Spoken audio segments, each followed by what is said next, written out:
Ndio salamu. Ndio salamu. Kwa salamu gani? Kwa kusalimia na mapambe yako haya. Unakunywa kila siku yani wewe. Sikia mdogo wangu Esther. Ehe. Siku ukikua. Ehe. Utakuja kunipongeza kwa kreti la pombe wewe. Sasa hapa utakuja kunipongeza. Nikupongeza wewe. Nikupongeze kwa lipi kwanza? Jaribu. Toka hapa na pombe zako hizo. Wewe unanirushia. Sikia, nakuja nyumbani. Mneza uko ipadi. Kalale kabisa haya mapombe yako ya hivi. Kasa simu yake. Leo naenda kuchezea mpaka ishe chaji. Wrong SMS. Wrong SMS.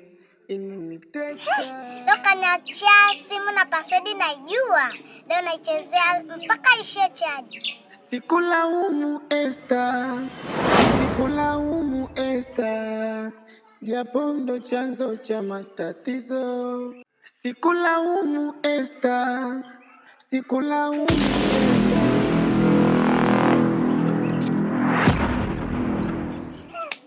Wenzangu. Kwa nini unanipokonya sasa simu? Songema, subiri niuti kwanza ndo uchukue simu jamani.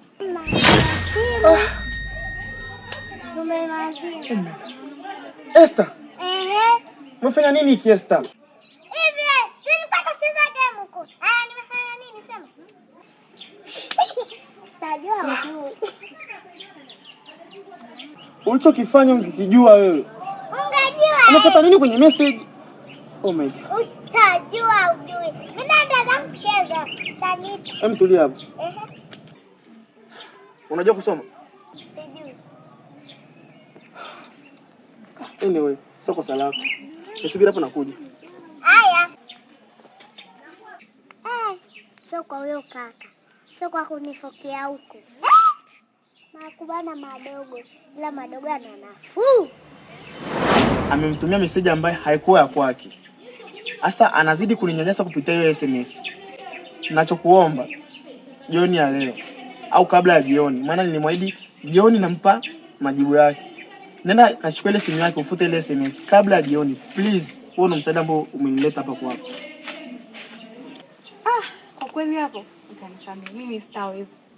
Yaani nichukue simu ya rafiki yangu nifute message. Wewe unadhani akijua mimi atanionaje? Sio rafiki unakufa.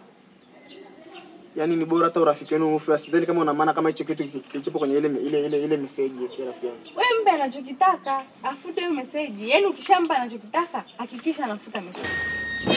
Wrong SMS. Wrong SMS. Inanitesa.